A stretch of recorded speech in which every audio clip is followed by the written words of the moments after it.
ایک حسین دوشیزہ تھی جس کے حسن کے چرچے ہر گلی میں تھے اور میں گاؤں میں رہتی تھی۔ وہ ایک چھوٹا سا دیہاتی قسم کا گاؤں تھا۔ زیادہ پڑھے لکھے لوگ نہیں تھے، لوگ کھیتی باڑی کرنا جانتے تھے۔ میں کسی شہر میں رہنا چاہتی تھی جہاں پر بہت بڑا محل ہو۔ یہ میرا حسین خواب ہی تھا کہ کوئی شہزادہ آئے اور مجھے اس گندے سے گاؤں سے نکال کر خوبصورت شہر میں لے جائے۔ میں کسی حسین وادی میں کسی شخص کے ساتھ جانا چاہتی تھی جو میرے حسن کا دیوانہ رہے، لیکن اس گاؤں میں تو میرے حسن کا کوئی دیوانہ نہیں تھا۔ میں اپنی ماں کو بھی یہی کہتی کہ اگر میں نے شادی کی کسی حسین شہزادے سے کروں گی جو مجھے کسی محل کی رانی بنا کر رکھے گا۔ میری ماں یہ بات سنتی اور ہنستی اور کہتی ایسا کون آئے گا جو تم جیسی پینڈو کو لے کر جائے گا اور تمہیں اپنے محل کی رانی بنائے گا؟ تمہاری شادی کسی پنڈ کے لڑکے سے ہی ہو جائے گی۔ مجھے یہ بات بالکل گوارا نہیں تھی۔ میں اس گاؤں میں رہنا نہیں چاہتی تھی جہاں نہ تو کوئی پڑھائی کا رواج تھا اور نہ ہی پڑھانے کا، اور میں اپنا مستقبل حسین بنانا چاہتی تھی۔ اس کے لیے میں سب کچھ اپنا داؤ پر لگا چکی تھی۔ اس کے لیے چاہے مجھے کچھ بھی کرنا پڑتا اور میں کر پڑتی۔ میری خالہ کا ایک بیٹا جو اکثر ہمارے گھر رہنے آتا تھا، میں اسے اپنے دل کی یہ باتیں بتا دیتی تو وہ بھی ہنس دیتا کہ ایسا کون سا شخص ہوگا جو تمہیں اپنے محل کی رانی بنائے گا۔ میں اسے جان بوجھ کر کہتی ہو سکتا ہے کہ وہ تم ہی ہو۔ میری ان باتوں نے اس کے اندر ایک خوبصورت احساس پروان چڑھا دیا تھا۔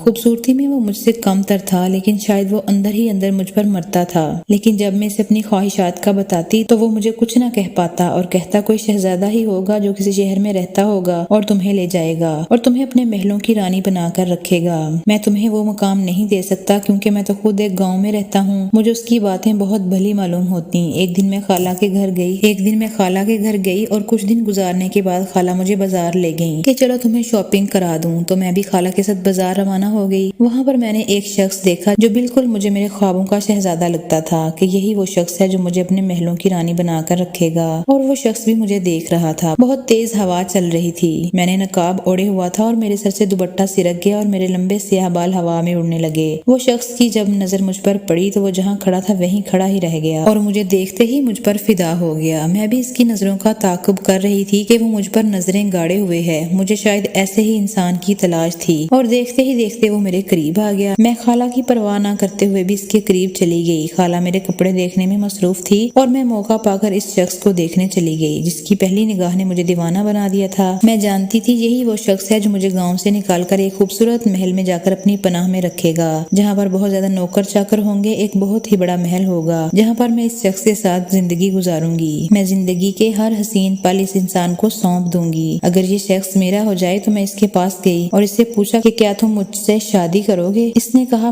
مجھے تم جیسی بلا کی حسین اور ایک خوبصورت لڑکی کی تلاش ہے جو میرے ساتھ اچھی اور خوبصورت زندگی گزارے۔ اس کی بات سنتے ہی میں بہت خوش ہوئی اور میں نے اس کے ساتھ بھاگنے کا فیصلہ کر لیا اور خالہ کی پرواہ نہ کرتے ہوئے میں اس کے ساتھ بھاگ گئی۔ جیسے ہی میں اس کے ساتھ گئی وہ مجھے ایک ہوٹل میں لے گیا اور تنہائی پا کر وہ میرے جسم کے ساتھ کھیلنے لگا۔ مجھے بھی اس پر بہت زیادہ پیار آ رہا تھا۔ وہ 1-2 گھنٹہ میرے جسم کے ساتھ کھیلتا رہا اور میں بہت خوش تھی کہ مجھے اپنے خوابوں کا شہزادہ مل گیا ہے۔ لیکن جیسے ہی اس کا کام پورا ہوا وہ مجھے گاڑی میں بٹھا کر لے آیا اور ایک ویران جگہ پر اتار کر چلا گیا۔ اب میں بہت اداس تھی، اپنی عزت بھی کھو چکی تھی اور اپنا گھر بھی۔